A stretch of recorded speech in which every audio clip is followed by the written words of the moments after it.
Falar sobre a escalada de tensão entre Israel e Irã é mergulhar numa das histórias mais complexas e estratégicas do Oriente Médio contemporâneo. Por trás das manchetes sobre ataques aéreos, mísseis e drones, existe um histórico de alianças, rupturas e rivalidades que moldam a geopolítica na região há décadas. A relação entre os dois países, que hoje parece ser marcada apenas pela hostilidade, já foi de intensa cooperação. Entender como esse cenário mudou e o que está em jogo agora é fundamental para interpretar os riscos de uma guerra regional. Eu sou João Torquato, sou músico ativista do movimento negro, estudo os conflitos de desintegração da República da Iugoslávia e esse é o Eu Com Isso, podcast do Instituto Brasil-Israel. E eu sou Anita Efraim, jornalista e mestre em comunicação política. A diferença entre olhar esse conflito à distância e acompanhar de dentro, com fontes em Israel, é gigantesca. A leitura dos fatos passa a ganhar nuances que nem sempre aparecem no noticiário internacional. Então, por isso, a gente convidou uma das maiores referências quando o assunto é a cobertura do Oriente Médio, especialmente em língua portuguesa, Henrique Zimmermann, que é jornalista, correspondente internacional há mais de 3 décadas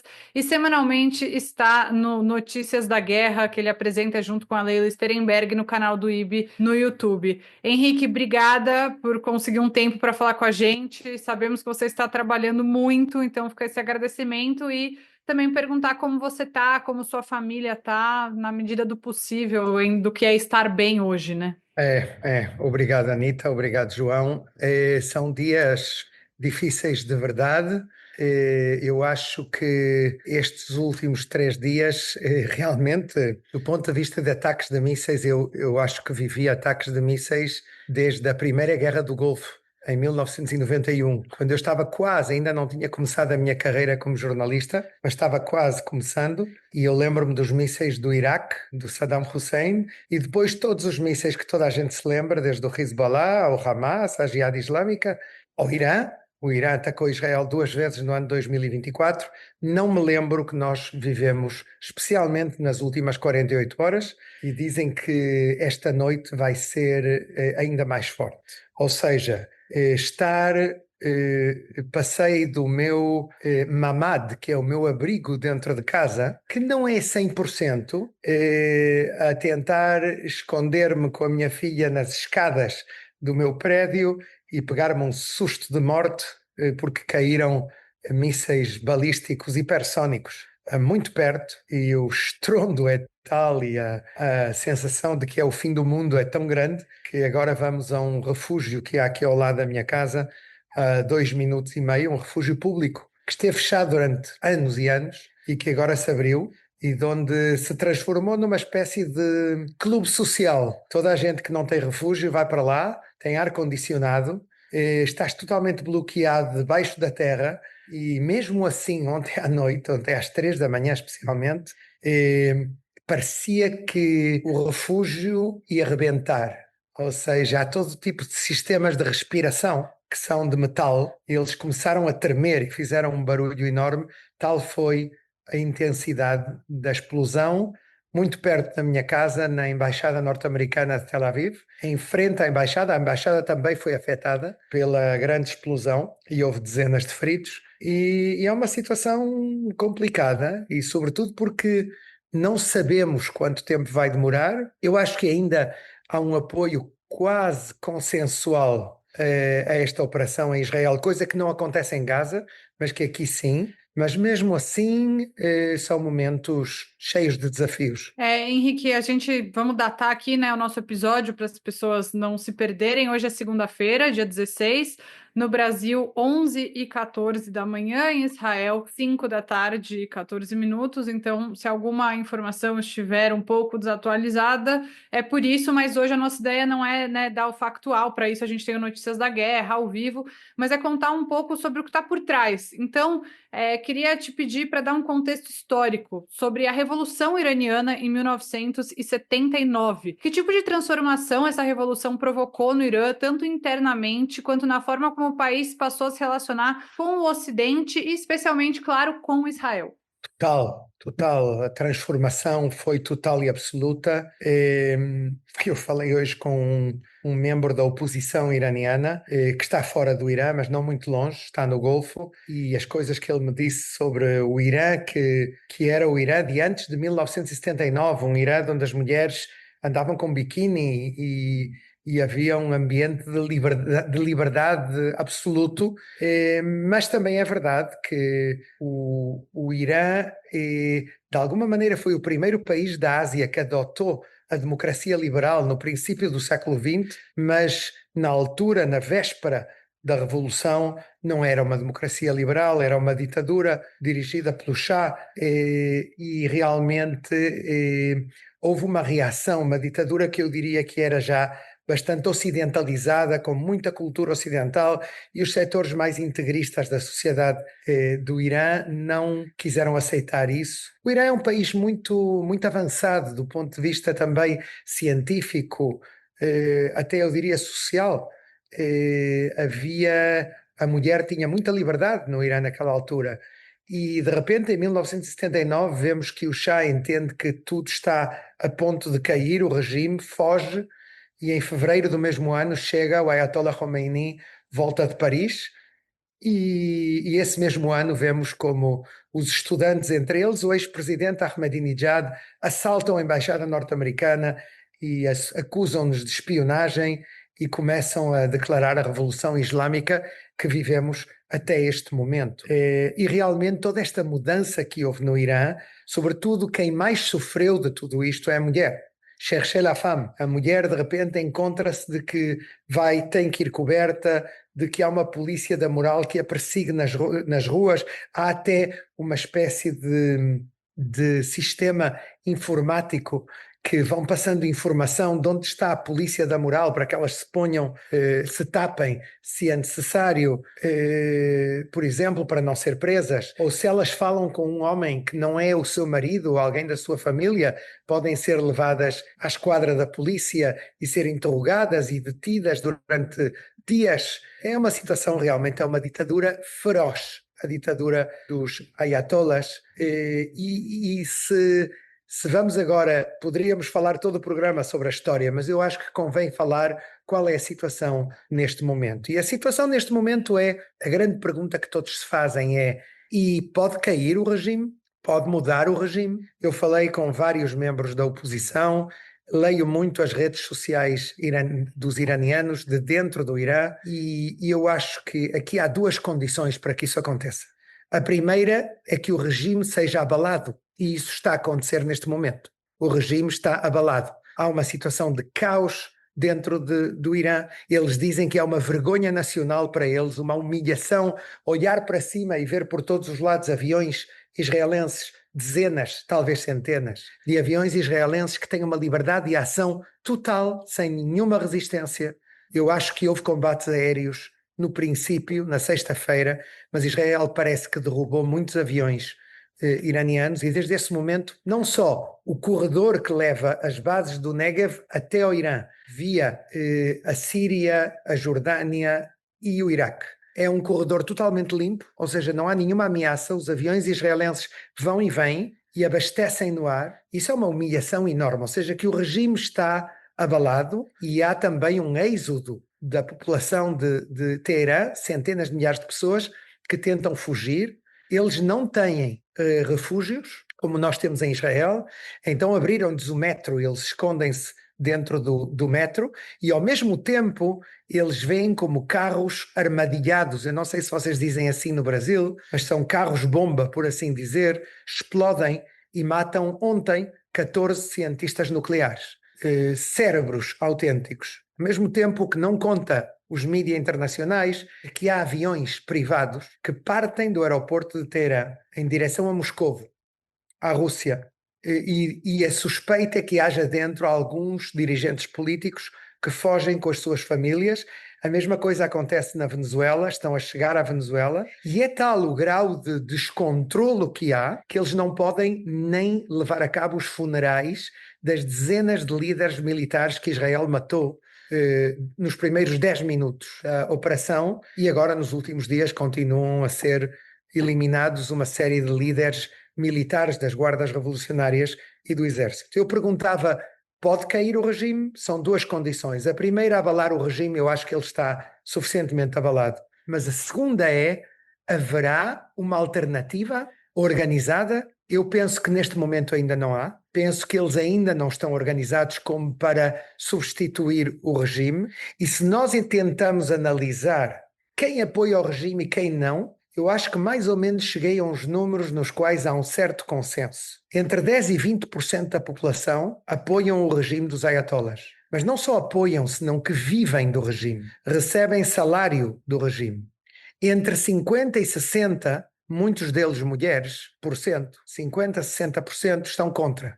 E depois há o resto, 10%, 20%, que estão numa zona cinzenta, numa zona intermédia, que por um lado eles não gostam do regime dos ayatollahs, mas eles têm medo de se transformar numa zona caótica como o Líbano, o Iraque ou o Afeganistão, e que por isso não vão contra o regime e têm medo de que o regime caia, e alguns deles também sentem vergonha de ver o Irã neste momento sendo ocupado no ar pelo menos e também no terreno pelos agentes do Mossad, que de alguma maneira vão e vêm como querem, e até criaram fábricas de drones dentro do Irã com total liberdade. Isso também de alguma maneira lhes afeta a sua dignidade nacional. Henrique, eu queria voltar, né, apesar da urgência da atualidade, na questão histórica, porque eu vejo que as pessoas falam desse tema sem a profundidade e também nas redes do IB, nos conteúdos que a gente tem publicado nesses últimos dias, essa dúvida e essa pergunta apareceu assim diversas vezes e eu acho que não tem pessoa melhor para explicar essa questão aqui para o nosso público, para a nossa audiência, né? Que antes da Revolução de 79, o Irã era visto como um aliado estratégico de Israel. E a dúvida do público é a seguinte: o que sustentava essa aliança? Era uma questão puramente econômica e militar, ou, em certa medida, havia também uma afinidade política entre os dois governos? Eu falo que especialistas em temas do Irã dizem que há uma coisa muito curiosa, que as pessoas não sabem, que esta resiliência da qual nós falamos, que descobrimos especialmente nos últimos 20 meses em Israel, desde o massacre de 7 de outubro do Hamas, que foi um braço do Irã, só se encontra num país no mundo, e é no Irã. Ou seja, a população do Irã tem, no fundo, um parecido com Israel, nesse aspecto, nessa obstinação, nesse espírito de luta e também na sua criatividade, na sua inteligência.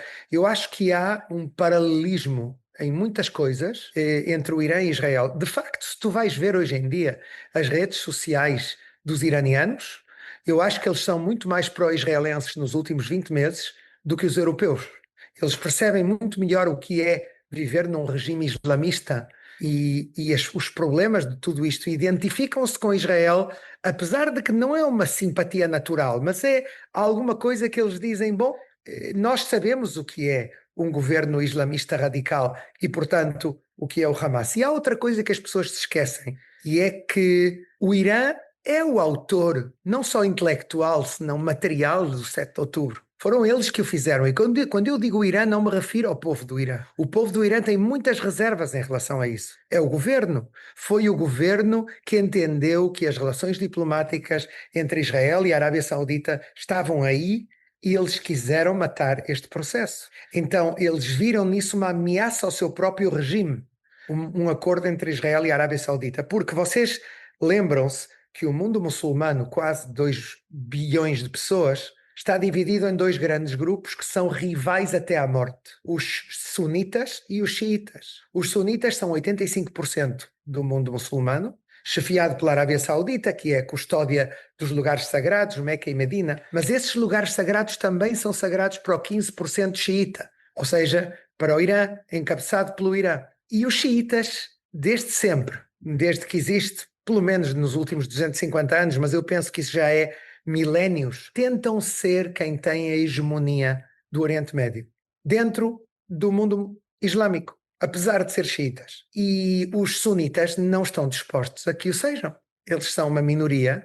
Há uma rivalidade teológica que vem do profeta Ali, parente do profeta Maomé, e houve uma divisão, e é uma divisão que já vem desde o século VII, desde o princípio do Islã, e de alguma forma essa luta é uma luta profundíssima. Houve antes das primaveras árabes, Eu lembro-me que eu me encontrava com sunitas e com xiitas em todo o tipo de fóruns internacionais, e eu lembro-me que eles olhavam uns para os outros com mais hostilidade do que olhavam para mim como judeu.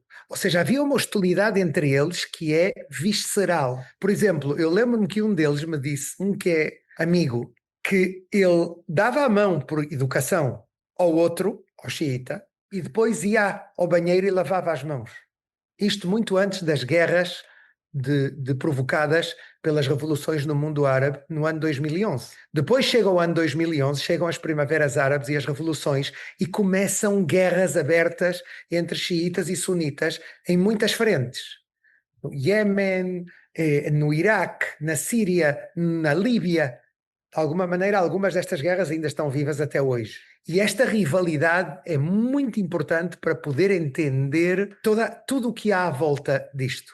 Agora, se me permites, eu dou um passo para a frente. O 7 de outubro me provocou mudanças tectónicas que todas elas foram dirigidas pelo Irã. 7 de outubro é made in Ayatollahs. Ou seja, é feito por eles. O Hamas é só os braços. Eles não tinham a capacidade intelectual para chegar a uma decisão tão drástica. Foi uma decisão do Irã. E foram eles que quiseram fazer tudo isto. E foram eles que romperam o tabu de não lutar com um inimigo longínquo durante 250 anos. E foram eles, e isto, se falamos de história, é talvez o mais importante dos últimos 20 anos, a decisão de um homem que é muito pouco conhecido e que, na minha opinião, é o arquiteto do Irã moderno, que se chama Qasem Soleimani, um general que era o chefe da força Al-Quds, das guardas revolucionárias, mas que ele podia ser muito mais, mas não queria. Era um homem muito humilde, mas muito inteligente. Há quem diga em Israel que ele é o inimigo número 1 de Israel desde 1948, e muita gente no mundo não o conhece. Qasem Soleimani teve a genialidade, desde o seu ponto de vista, de criar um círculo de fogo à volta de Israel, pagar salários a 300, 400 mil homens armados do Hezbollah no Líbano, que é o braço mais longo, que agora não quer combater contra Israel, porque Israel o derrotou seriamente. O Hezbollah, até há pouco tempo, era a organização não estatal mais poderosa do mundo, com 200 mil mísseis que podiam chegar a qualquer lugar em Israel. Hoje em dia são um grupúsculo que está sendo controlado pelo presidente do Líbano, Joseph Aoun, que não conta a ninguém, fala com Netanyahu ao telefone e quer unir-se aos acordos de Abraão. Então, realmente o que nós vemos é o Hezbollah por um lado, nós vemos as milícias na Síria, pró-iranianas, hoje em dia já não existe o governo de Assad, e também o novo presidente, que é um ex-jihadista, quer entrar nos acordos de Abraão e também fala com as autoridades israelenses regularmente. Temos os Houthis no Iémen, temos o Hamas e a Jihad Islâmica nas zonas palestinas e outros pequenos grupos em diferentes lugares, todos eles pagos, financiados, treinados e armados pelo Irã. O objetivo do Irã foi, é e continua sendo exterminar o Estado de Israel e conseguir a hegemonia do mundo muçulmano. E para isso eles investiram bilhões de dólares. E eles nunca esperaram que o 7 de outubro provocaria uma guerra em 7 frentes, na qual Israel ganharia e conseguiria fazer evaporar em muito pouco tempo este círculo de fogo à volta de Israel. Agora o Irã é muito mais débil do que era há um ano atrás ou há um ano e meio atrás, porque não só perdeu estes aliados, estes proxies à volta de Israel, que eram os seus tentáculos para pôr em prática a exportação da sua ideologia islamista radical, desde 1979, não só os perderam em grande maioria, senão que eles veem que o Irã ficou nu perante a Força Aérea Israelense, quando Israel, no dia 24 de outubro do ano passado, contrariamente à primeira vez que atacou, que foi uma coisa mais cosmética e simbólica, em outubro do ano passado, Israel despiu o Irã, que não tem mais baterias S-300 e S-400 que podem intimidar a Força Aérea Israelense e impedir novos ataques. No momento em que a gente fala, né, acho que faz 10 minutos em relação ao que a gente está falando agora, saíram informações de que o Irã quer voltar à mesa de negociações com Israel e Estados Unidos, né? A gente, quarta-feira, quando vocês estiverem ouvindo isso, a gente provavelmente já vai ter mais desdobramentos, mas só para ir atualizando aqui enquanto a gente fala, né? Henrique, Anitta, ontem à noite, eu já informei que o Irã tinha pedido ao Oman, ao Qatar, e agora dizem também a Arábia Saudita, e hoje a Turquia ofereceu-se também para mediar e conseguir um acordo. A situação deles é catastrófica. Eu vou-te dizer, também a nossa situação não é fácil. Eu descrevi o que é viver ataques como estes. Estes mísseis são terríveis, são mísseis hipersónicos, que é verdade que a grande maioria deles são parados, são interceptados. Eu só me pergunto, quando eu estava com não contes a ninguém, num momento determinado não consegui fugir das minhas escadas e tive uma vergonha porque perdi tempo e peguei na minha filha que estava em minha casa e fomos para lá os dois e eu acho que foi um dos momentos mais duros que eu me lembro porque não quero voltar a repetir. Mas realmente eu pensava, meu Deus, se Israel não tivesse o Hetz, Arrow, flecha, número 3, que para os mísseis a 100 km de altitude na atmosfera. Nenhum país do mundo tem uma coisa assim. Se Israel não tivesse a cúpula de ferro, que está a ajudar também com o tema do Irã e não só com o tema do Hamas. E se Israel não tivesse, cuidado que é muito importante isso, os mísseis THAAD norte-americanos, com soldados norte-americanos que pararam 40% dos mísseis iranianos que foram lançados sobre Israel, foram os Estados Unidos que os pararam. Nós tínhamos aqui, não queira Deus, numa visão otimista, dezenas de milhares de mortos. Ou seja, quando eu vejo o grau de destruição provocado por 7, 8, 9 mísseis que em cada salva de 50, não, um pouquinho menos, 5, 6 que conseguem passar, o êxito é aproximadamente 91, 92%. Mas há sempre, de cada 100 mísseis, há sempre 8 que conseguem passar e o que eles fazem são autênticas desgraças. São mísseis hipersónicos. E o Irã disse hoje, que é a única coisa que lhes falta dizer, eles dizem que se Israel atacar as centrais económicas, ou seja, o gás e o petróleo do Irã, eles lançam estes mísseis que têm 1.500 quilos cada um. Os mísseis que agora eles conseguiram meter têm à volta de 1.000 e acreditem que o que eles fazem é em Bat Yam, eu estive ontem em Bat Yam, 72 prédios destruídos, semi-destruídos, 22 vão ser demolidos hoje ou amanhã e vocês não imaginam o que é. Não imaginam o que é. E não há É muitos importante dizer que cerca de 90% dos mísseis são interceptados, né? E esses 92, poucos que caem... 91, 92, exato, mas esses poucos têm um efeito estrago. muito grande. Exato. Mas mesmo assim, Anita, eu falo com a gente, eu falava ontem no refúgio, alma de jornalista, enquanto esperava no refúgio, sem câmara, sem nada, não podia deixar de falar e perguntava-lhes, Kedai, vale a pena isto? E eles olham para mim com cara de como se eu fosse um marciano que caiu aqui na Terra de repente. O que é que tu queres? Deixar este problema aos nossos filhos, aos nossos netos? Temos que acabar com isso agora. E o Irã, eu devo dizer-te, eu não gosto de dicotomias, não gosto de coisas branco-negro, mas não há dúvida que por detrás de todos os problemas mais sérios que há nesta região, isso disse-me Mahmoud Abbas, o presidente palestino, há 7, 8 anos atrás. Ele disse-me, no dia em que a cabeça da serpente, eu lembro-me de um almoço na Mucata, em que ele me disse isso muito antes de tudo o que estamos vivendo agora. E ele disse-me, enquanto não nos ocupemos da cabeça da serpente, vamos ter problemas. E ele tinha razão.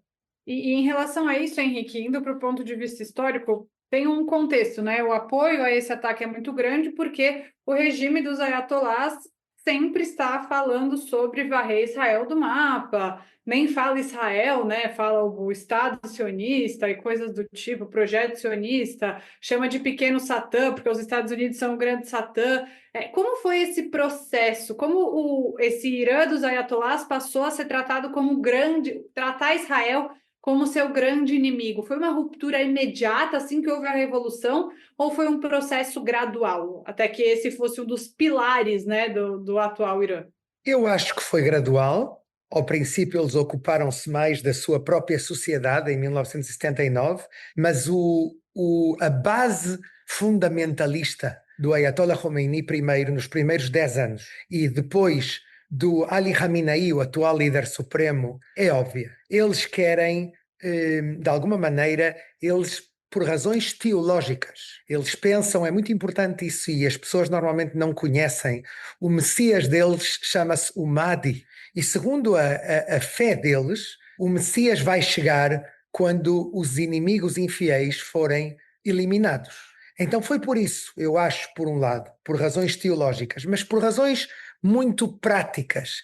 Eles sentiam que, com todo o seu radicalismo, existia o perigo de que alguém quisesse eliminar o seu regime.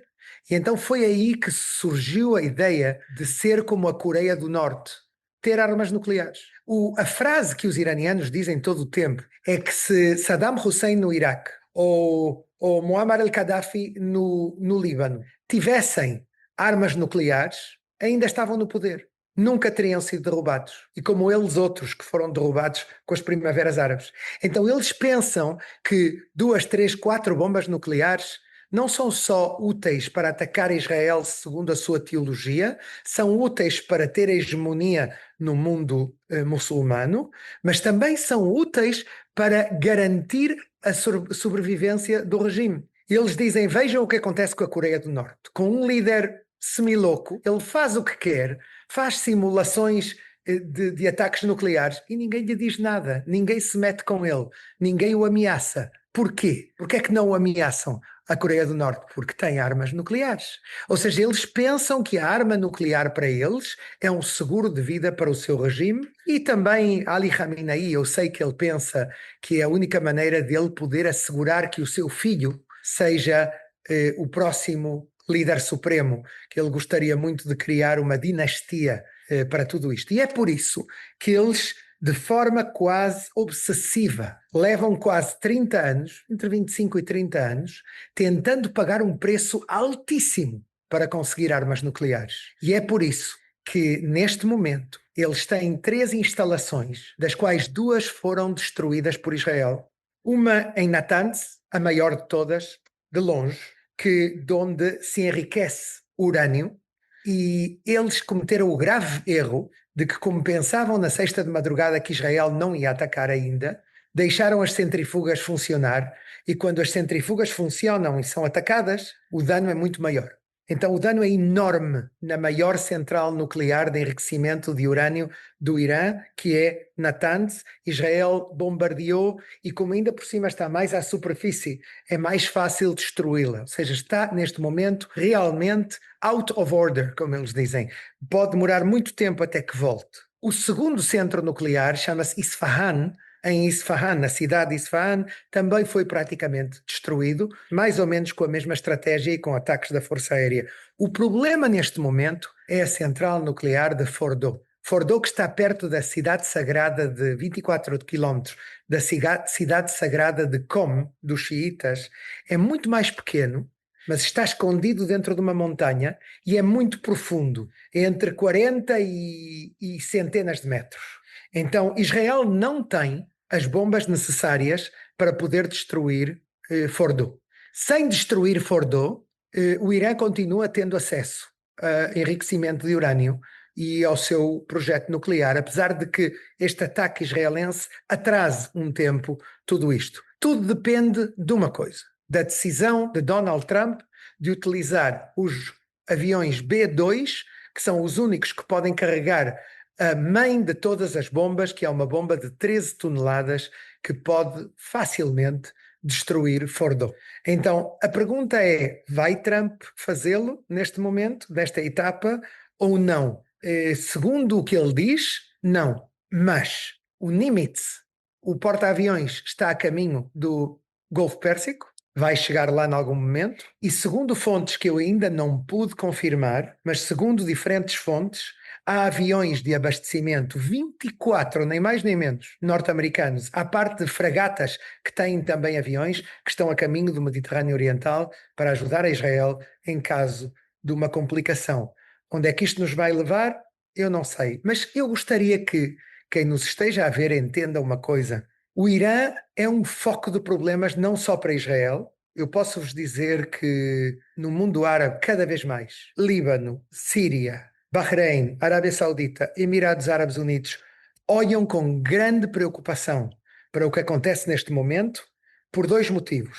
Uma, porque eles veem a possibilidade de que Israel, de alguma maneira, neutraliza a ameaça número 1. É a única ameaça existencial que Israel tem. Não nos enganemos. É a única. O Hamas, Hezbollah, todo o resto não são ameaças existenciais. O Irã, sim, porque se eles realmente têm urânio enriquecido para 10 bombas, para 15 bombas, isso é suficiente para destruir Israel várias vezes. Israel é um país muito, muito pequeno. São 21 mil quilómetros quadrados. Então destruir Israel basta com 1 ou 2 bombas. E isso é muito importante. Mas há outra razão de grande preocupação na região, e é que a próxima etapa do ataque contra o Irã, se não acaba nos próximos dias, pode vir a ser objetivos económicos, petróleo e gás. E o Irã já disse que se Israel ataca campos de gás e de petróleo, eles vão responder contra fontes energéticas dos países do Golfo, os aliados de Israel. E aí há muito medo. Posso dizer que, da mesma maneira que eles dizem não parem a Israel off the record, sem que seja público, por outro lado, eles tremem de medo de um ataque do Irã, como o Irã atacou em Dammam, na Arábia Saudita, e destruiu parte do poderio da Aramco, que é a companhia de petróleo da Arábia Saudita. E outra grande preocupação é a repercussão económica de tudo isto para o mundo. Neste momento, o petróleo, um barril de petróleo anteontem custava $65, passou ontem a 75, eu não sei qual é o preço hoje, mas pode vir a chegar a 100 facilmente, e isso é uma espécie de casus belli para os Estados Unidos também, para a Rússia, para a China, para todas as potências que precisam destes recursos energéticos. Henrique, você passou por alguns pontos aqui, né, nessa conversa, muito importantes, né? A questão do eixo da resistência, do financiamento do Irã a grupos como o Hamas e o Hezbollah, toda a preocupação, né, envolvendo o programa nuclear iraniano, né, que é o tema central das tensões atuais, digamos assim. Levando em consideração esses aspectos, né, do eixo da resistência, os Houthis também, que tem semanalmente aí disparado mísseis e drones contra Israel, o programa nuclear iraniano, toda essa escalada. Eu queria te ouvir, se você pudesse comentar aqui, o porquê que Israel decidiu realizar esse ataque agora. Foi uma resposta direta ao ataque iraniano os ataques anteriores, né, que atingiram alvos militares? Foi, digamos assim, uma resposta ao eixo da resistência também, aos Houthis? Israel identificou a aceleração do programa nuclear iraniano. Eu ouvi alguns especialistas, algumas fontes afirmarem, eu acho que até a própria agência de energia nuclear, que em questão de dias ou semanas o Irã poderia conseguir a bomba. O que está por trás dessa decisão agora? Eu acho que é uma combinação de uma série de elementos, e tu citaste alguns deles. O primeiro elemento é que tu lembras-te que o presidente Trump disse ao Netanyahu: dá-me 60 dias, eu vou negociar com eles 60 dias. Fez 5 rondas de negociação para tentar chegar a um novo acordo como aquele que o Obama assinou com o Irã, mas melhor, o JCPOA, e tentar melhorá-lo. Entre outras coisas, tentar evitar que o Irã continue enriquecendo urânio no seu próprio território. O Irã diz que quer enriquecer só para fins civis 3,7%, mas eles estavam já, e isso Israel teve provas e apresentou a Trump e aos Estados Unidos, estavam já enriquecendo há bastante tempo 60%. E de 60% a 90% é muito fácil. É rápido, e 90% é o necessário para ter uma bomba nuclear. Une a isso o facto que eles já tinham 300 quilos de urânio enriquecido, que nós saibamos, provavelmente tenham mais, porque tenham escondido tudo isso, e sobretudo que eles não tenham escondido publicamente nem uma vez que o seu objetivo é exterminar o Estado de Israel. Agrega a isso que são eles os arquitetos reais do 7 de outubro, o maior traumatismo da história de Israel, feito pelo Hamas e pela Jihad Islâmica. Agrega a isso outro fator extremamente importante, que o Hezbollah foi derrotado e que eles, que eram um pouco o bulldog utilizado pelo Irã para ameaçar Israel: se vocês nos atacam, nós lançamos centenas de milhares de mísseis sobre Israel. Como dizia o Netanyahu no dia 10 de outubro, eles podem destruir metade de Tel Aviv com os seus mísseis. Não está o Hezbollah mais.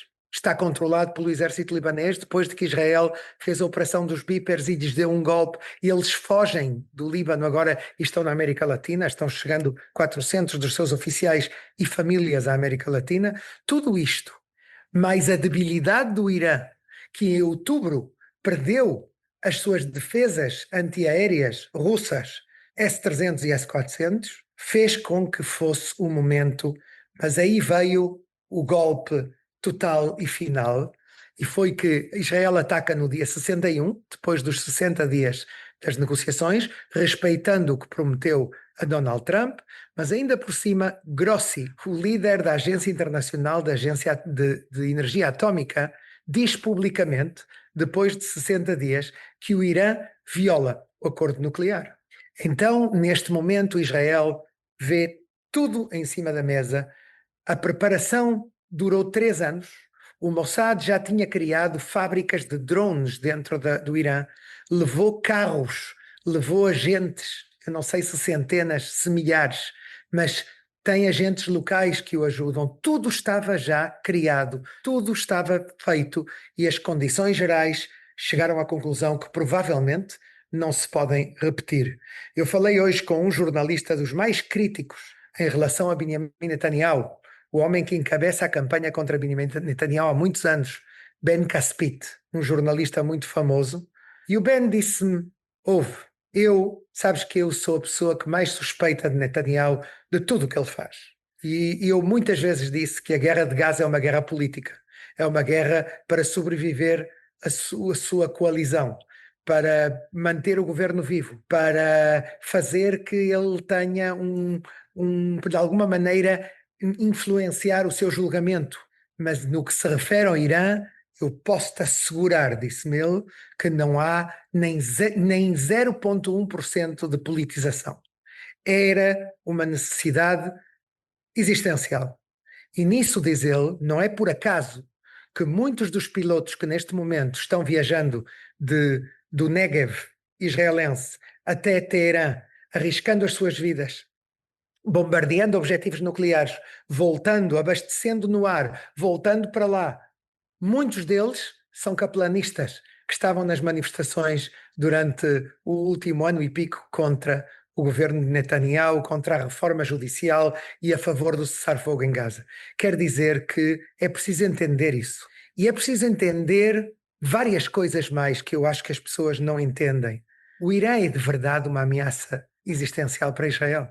Simplesmente isso. E é por isso que até este momento tu não vês praticamente em Israel algum tipo de crítica em relação ao que acontece, apesar de que os cidadãos israelenses pagamos um alto preço. Henrique, para a gente finalizar, eu acho que essa é uma questão que a gente precisa falar, né?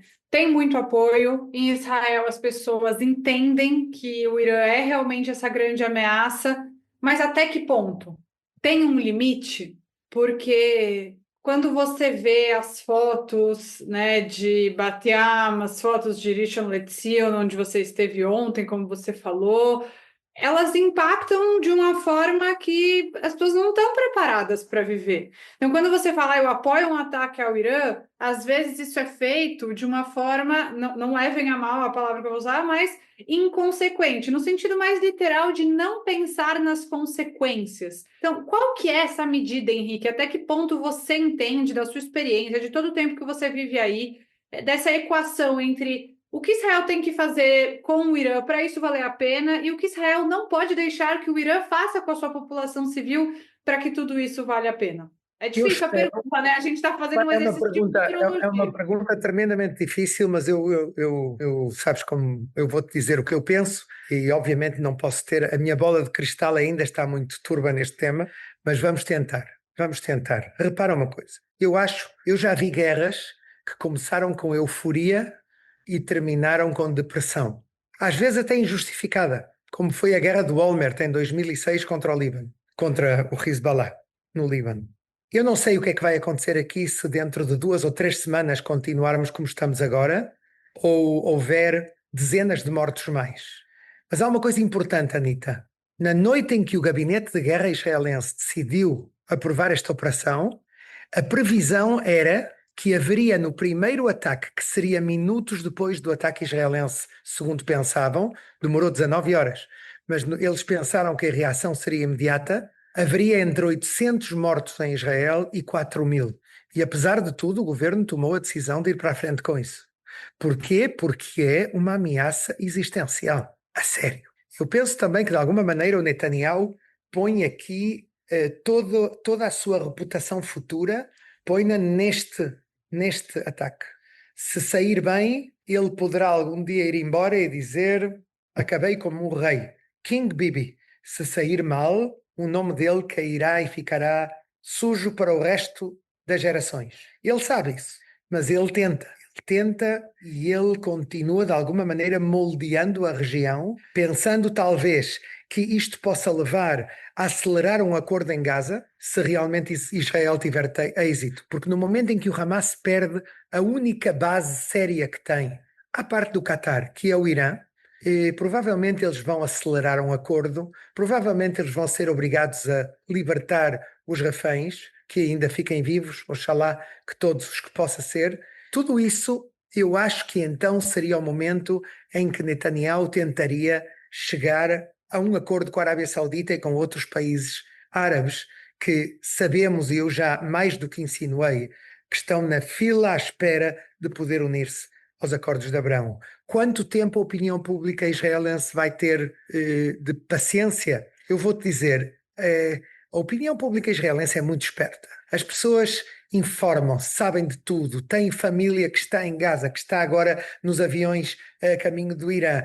As pessoas falam, mantêm por um lado o segredo militar, mas pelo outro é uma sociedade que é obrigada a ser democrática. Não há outra solução. Não podes vender coisas aos israelenses. Eles terminam por saber. Enquanto eles sintam que o que os aviões e o Mossad que estão no Irã estão fazendo alguma coisa que assegura a vida dos seus filhos, dos seus netos, dos seus bisnetos, eles vão estar dispostos a pagar o preço e a aguentar esta terrível sangria, porque são 20 mortos, mas são 20 mortos demais. É verdade que no ano 2000, 20 mortos era quase cada dia nos atentados do Hamas, nos atentados suicidas, mas é tão aparatoso meter 10 milhões de pessoas nos refúgios várias vezes por dia. Eu não sei se vocês viram como é no telefone, de repente treme o telefone e começa emergência, emergência, emergência, e tu sabes que tens uns minutos para te organizar, tens que te aproximar a um lugar seguro e vestes-te. Se estás no duche, a mim apanhou-me no duche a tirar o shampoo e a correr rapidamente, vestir-te e ir para o lugar de segurança. É muito aparatoso e é muito esgotador, mas repito, tudo depende do sentido de que se lhe dê. Enquanto sintam que lá há alguma coisa real, prática que acontece, vão aguentar. No momento que sintam que há uma politização deste conflito e que está a ser feito por inércia, pelos interesses de alguém, eu acho que aí acabou e vamos ver milhões de israelenses na rua protestando e pedindo o fim da guerra. É isso, Henrique. Te agradeço imensamente pela sua contribuição aqui em nosso podcast. Sei que está corrido aí, para além das entradas, de todo o trabalho que você faz, essa própria situação de a qualquer momento tocar uma sirene, ter que ir para um bunker, ter que ir para um abrigo. E com certeza essa sua análise, essa sua leitura ajuda bastante não só a gente aqui, mas também toda a audiência que nos escuta. Então, obrigado Permite-me só pela agregar uma participação. coisa última? Permites-me Claro. agregar uma coisa, João? Não param de me perguntar nos mídia para quem sou entrevistado em 12, 13 países. Perguntam-me todo o tempo. Porquê Israel tem bombas nucleares e o Irã não pode? Como se fosse a mesma coisa. E a explicação é muito simples. Se o Irã fosse a França ou a Grã-Bretanha, provavelmente, até mesmo a Rússia, provavelmente a motivação de Israel para fazer o que faz neste momento seria diferente. Sem dúvida com países como a França ou a Inglaterra, porque são democracias. E entende-se que um país com um sistema democrático não vai atacar outro país assim porque assim, com armas nucleares.